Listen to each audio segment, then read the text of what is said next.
নমস্কার বন্ধুরা, আবারও চলে এসেছি নতুন একটি ভিডিও নিয়ে। তাহলে চলুন শুরু করি। আচ্ছা বলুন তো, আপনাদের বাড়িতে এমন অনেকেই আছেন যারা পাঙাশ মাছ একদম পছন্দ করেন না, বা আপনি হয়তো নিজেও না।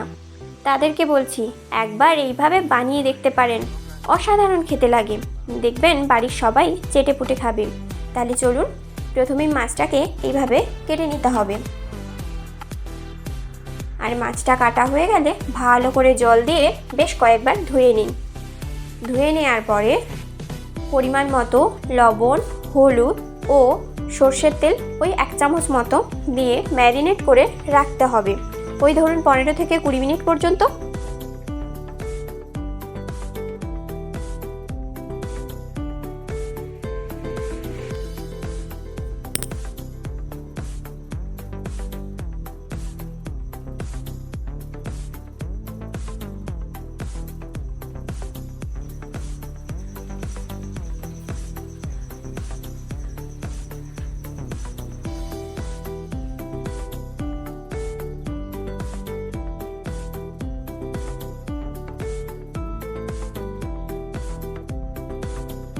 এবার কড়াটা গরম করে ওর মধ্যে তেলটাকেও গরম করে নিতে হবে, নাহলে মাছটা লেগে যেতে পারে। এবার তেলটা গরম করে মাছ দিয়ে আমাদেরকে ভেজে নিতে হবে। আর অপরদিকে শিলপাতার মধ্যে আমরা আদা প্রথমেই বেটে নিচ্ছি, তারপর রসুন,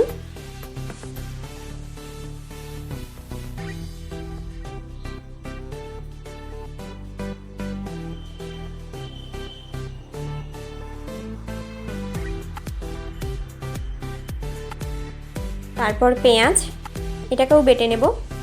আপনারা চাইলে মিক্সিতে বাটতে পারেন, কিন্তু মিক্সির থেকে এই শিলপাতার টেস্টটাই আলাদা হয়, সেই জন্য আমি সব শিলপাতাতে বেটে নিচ্ছি। এবার 1/2 চামচ সর্ষে ও জিরে দুটোকে ভালো করে বেটে নিতে হবে। বাটা হয়ে গেলে আগে থেকে ভেজে রাখা মাছটি যখন লাল লাল করে ভাজা হয়ে আসবে, তখন আমাদেরকে তুলে রেখে দিতে হবে। এবার কড়াতে যেই তেলটি ছিল ওই তেলটির মধ্যেই এক এক করে শুকনো লঙ্কা, তেজপাতা ও 5 ফোড়ন দিয়ে দিলাম। এবার এক এক করে পেঁয়াজ বাটা, আদা বাটা, রসুন বাটা আর টমেটো ও গোটা কাঁচা লঙ্কা দিয়ে ভালো করে একটু নাড়িয়ে চাড়িয়ে নিতে হবে। এরপর হলুদ গুঁড়ো, লঙ্কা গুঁড়ো আর সর্ষে ও জিরে বাটাটা দিয়ে একটু কষিয়ে নিতে হবে। তারপর ওই আগে থেকে মশলার জলটা ওর মধ্যে দিয়ে দিলাম, আর একটু পরিমাণ মতো জল, বেশি না, একদম মাট থাকবে। এবার ওটা ফুটে গেলে ওর মধ্যে পরিমাণ মতো লবণ, স্বাদ মতো চিনি দিয়ে যখন ফুটবে এরকমভাবে মাছটা দিয়ে দিতে হবে। এরপর যখনই এরকম মাট হয়ে আসবে, তখনই আমাদেরকে এটা গরম মশলা একটু ছড়িয়ে নামিয়ে রাখতে হবে, আর গরম গরম ভাতের সাথে পরিবেশন করুন।